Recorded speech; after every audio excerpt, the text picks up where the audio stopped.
শেখ হাসিনা গ্রেফতার হয়েছেন। বিমানবন্দরে তাকে আটক করা হয়। দুপুরে বিমানবন্দর থেকে এই যে তাকে আটক করে নেওয়া হচ্ছে, তারপরেই কিন্তু শাস্তি হয়। জানাচ্ছিলাম শেখ হাসিনা এই মুহূর্তে কোনো দেশে এটাই হলো না শেখ হাসিনার, অবশ্যই সে আটক হয়। দর্শক শ্রোতা জনগণরা কিন্তু শেখ হাসিনার কঠিন শাস্তি চায় এবং তার কিন্তু মৃত্যুদণ্ড চায়, এবং জনগণরা আরো বলে শেখ হাসিনাকে যাতে কড়া রিমান্ড দেওয়া হয় এবং ডিম থেরাপি দেওয়া হয়। দর্শক শ্রোতা, শেখ হাসিনাকে নিয়ে অনেক কিছুই কিন্তু এই ভিডিওতে বলবো এবং তার সর্বশেষ পরিস্থিতি জানাবো। শেখ হাসিনা কিন্তু দেশ থেকে পালিয়েছিল, তারপর তার সাথে কি হয়েছে সবকিছুই কিন্তু এই ভিডিওতে আপনাদেরকে এক এক করে দেখাবো এবং শোনাবো। আগে আমি দেখাচ্ছি যে জনগণরা কি বলতেছে এবং তার বর্তমান পরিস্থিতি কি, তারপরে কিন্তু মূল ভিডিওটা দেখাবো। দর্শক শ্রোতা সম্পূর্ণ ভিডিও দেখবেন, তারপর কিন্তু শেখ হাসিনাকে নিয়ে আপনাদের বাজে মন্তব্যটি করবেন। দর্শক শ্রোতা আগে এইগুলো শুনে নেই। জানাচ্ছিলাম শেখ হাসিনা এই মুহূর্তে অবস্থান করছেন ভারতে। তার পরবর্তী গন্তব্য, সেখানে অবস্থান, সবকিছু সম্পর্কে জানবো সহকর্মী সুকান্ত চট্টোপাধ্যায়ের কাছ থেকে। আনন্দ খুশিতে আমাদের আত্মহারা হয়ে যেতে ইচ্ছা হচ্ছে, যেহেতু এই স্বৈরাচারী সরকার এই বাংলাদেশের মাটি থেকে বিদায় নেবে। সুকান্ত, একটু জানাবেন শেখ হাসিনা কোথায় আছেন এখন ঠিক, এবং পরবর্তী গন্তব্য কোথায়?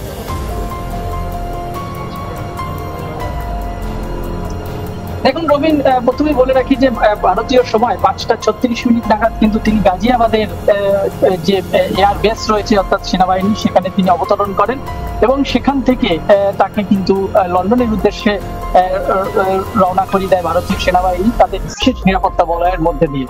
ইতিমধ্যেই কিন্তু শেখ হাসিনার ভারত ত্যাগের পরেই কিন্তু দুপুর থেকে যখন খবর আসে এবং সোশ্যাল মাধ্যমে যে খবর ছড়িয়ে পড়ে শেখ হাসিনার পদত্যাগ, তারপরেই কিন্তু ঢাকার পাশাপাশি কলকাতাতেও কিন্তু একাধিক প্রতিক্রিয়া মিলেছে এবং নিউ মার্কেট, যেখানে বাংলাদেশের নাগরিকরা এবং পর্যটকরা যারা আসেন সেখানে তারা কিন্তু আনন্দ উল্লাস করেন, মিষ্টি বিতরণ করেন এই খুশির জন্য। তাদের প্রত্যেকেরই দাবি যে এতদিন বাংলাদেশে কিন্তু স্বাধীনভাবে কেউ মতবাদ কেউ প্রকাশ করতে পারতেন না, কেউ তার ব্যক্তিগত মতামত প্রকাশ করলেই তাদের উপরে আক্রমণ আসতো। এখন থেকে আর নতুন সরকার আসলে এই আক্রমণ তাদের উপরে আসবে না, এমনটাই জানিয়েছে। ইতিমধ্যে কিন্তু কয়েক হাজার বাংলাদেশের নাগরিক পশ্চিমবঙ্গের বিভিন্ন সীমান্তে তারা আটকে রয়েছেন। যেহেতু বাংলাদেশের রাজনৈতিক অস্থিরতার সৃষ্টি হয়েছে, সেহেতু কিন্তু বাংলাদেশের সীমান্তবর্তী যে 134টি যে সীমান্ত আউটপোস্ট রয়েছে বিএসএফ এর, সেগুলো কিন্তু লাল সতর্কতা জারি করেছে ভারতের বিএসএফ, এবং সেই জন্য কিন্তু সেখানে যে দুপারের পারাপার কিন্তু সম্পূর্ণ বন্ধ করা আছে, যার ফলে কিন্তু এই বাংলাদেশের যারা নাগরিক তারা কিন্তু আটকে পড়েছে। তাদের যে থাকার জায়গা এবং খাওয়ার ব্যবস্থা করেছেন কিন্তু বিএসএফ এর তরফ থেকে, যারা যে সমস্ত অভিবাসী যারা আটকে পড়েছেন বিভিন্ন সীমান্তে সেখানে। এছাড়াও বাংলাদেশের যে বিগত 15-20 দিন ধরে চলা যে অস্থিরতা, তার জন্য যে সীমান্ত বাণিজ্য বন্ধ রয়েছে সেটাও কিন্তু আজকেও কিন্তু সম্পূর্ণ বন্ধ ছিল। দুদিন হলো চালু হলেও সেটা কিন্তু আজকে সম্পূর্ণ বন্ধ ছিল, এবং আগামী দিনে আবার এটা চালু হবে। সেটা কিন্তু যারা ট্রাক মালিক এবং যারা এই পণ্য পরিবহন করেন তাদের কিন্তু দাবি এবং আশা যে তার আগামীকাল থেকে তারা কিন্তু আবার সেই পণ্য তারা রপ্তানি করতে পারবেন বা আমদানি করতে পারবেন। ইতিমধ্যেই এই বাংলাদেশের যে উদ্বুদ্ধ পরিস্থিতি, সেই নিয়ে কিন্তু কলকাতায় যে কলকাতা বাংলাদেশ হাই কমিশনের যে দূতাবাস রয়েছে, সেখানে কিন্তু কঠোর নিরাপত্তা কিন্তু ব্যবস্থা করেছে পশ্চিমবঙ্গ সরকারের পুলিশ।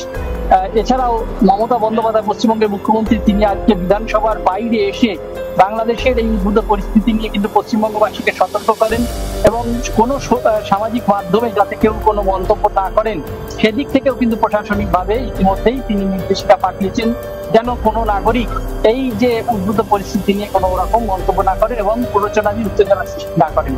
গোটা পশ্চিমবঙ্গ শুধু নয়, অন্যান্য রাজ্যেও কিন্তু বাংলাদেশের উদ্বুদ্ধ পরিস্থিতি নিয়ে ভারত সরকার এবং ভারতের যে পররাষ্ট্র দপ্তর তারা কিন্তু নজর রাখছে এবং সেই বিষয়ে কিন্তু তারা যথেষ্ট সচেতন রয়েছে। সীমান্তবর্তী যে 184টি সীমান্ত রয়েছে, আসাম, ত্রিপুরা, বাংলাদেশ, পশ্চিমবঙ্গ সহ বাংলাদেশ সীমান্ত রয়েছে, সেই সীমান্তগুলিতে আরো বড় নজরদারি কিন্তু ব্যবস্থা করেছে ভারত সরকারের তরফ। এই বাংলাদেশের সম্পদ বেচে ক্ষমতায় আসতে হবে, শেখ মুজিবের মেয়ে কখনো সেটা চায় না। আমার বাবা কারো কাছে মাথা নত করেনি, আমিও করি না। ছাত্রদের কোনো খবর দিচ্ছে, সাধারণ মানুষের কোনো খবর দিচ্ছে, ওরা ফাঁসি চাই, ফাঁসি, ওই গুপ্তার মতো বিদায় করতে চাই আমরা জনগণ। বলার নাই, ফাঁসি দেওয়া, ফাঁসি দিতে হবে ভাই। এখানে সবার দাবি একটাই, ফাঁসি দিতে হবে। জনগণ একটাই দাবি, সাধারণ মানুষের দাবি, আমাদের ছাত্রদের দাবি, সবার দাবি ফাঁসি চাই আমরা। আমরা আর কিছু চাই না, ফাঁসি চাই, ফাঁসি চাই, ফাঁসি চাই, ফাঁসি চাই। এই মুহূর্তে এখানে মানুষ ক্ষোভে ফেটে পড়ার মতো অবস্থা।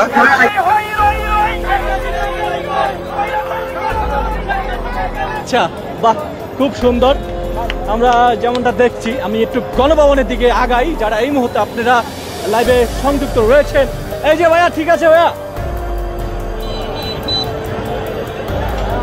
আমরা গণভবনের দিকে আগাচ্ছি। ও নাই, ছাত্র দেখিয়ে দিয়েছে। আমরা গণভবনের দিকে আগাচ্ছি। এই মুহূর্তে কিন্তু আমরা শ্যামলী শিশু মেলা কিন্তু ক্রস করে কিন্তু গণভবনের দিকে আগাইছি। লোকের ভাষা বুঝবে, পুলিশ আমাদের ভাই, সেনাবাহিনী আমাদের ভাই।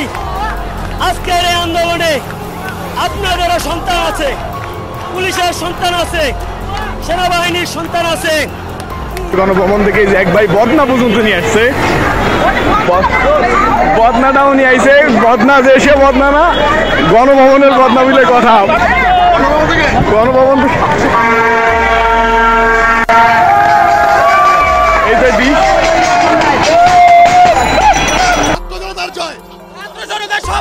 আমাদের যুক্তি, আমাদের চাওয়া পাওয়া সবগুলাই যুক্তিপূর্ণ ছিল, যুক্তিযুক্ত আপনাদের দাবি ছিল, কিন্তু তবুও আমাদের সাথে অনৈতিক আচরণ করা হয়, যেটা মেনে নেওয়া সম্ভব না। এজন্য আমরা সবাই একত্রিত হয়ে এটার প্রতি প্রতিবাদ জানাচ্ছি।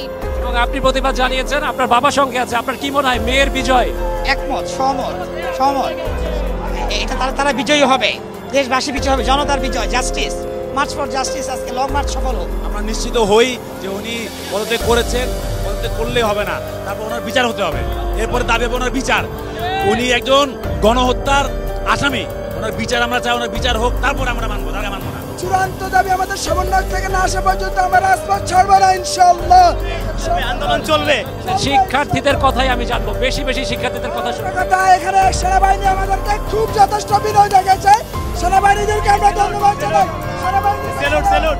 এই ঢাকা বিশ্ববিদ্যালয়ের ছাত্রদের উপরে যে গুন্ডা সন্ত্রাসী খুনিরা হাত দিয়েছে, তাদের হাত ভেঙে দেবো, গুড়িয়ে দেবো, তাদের এই দেশ থেকে দেশ ছাড়া করে ছাড়বো। এখানে কোনো তেলবাজি চলবে না।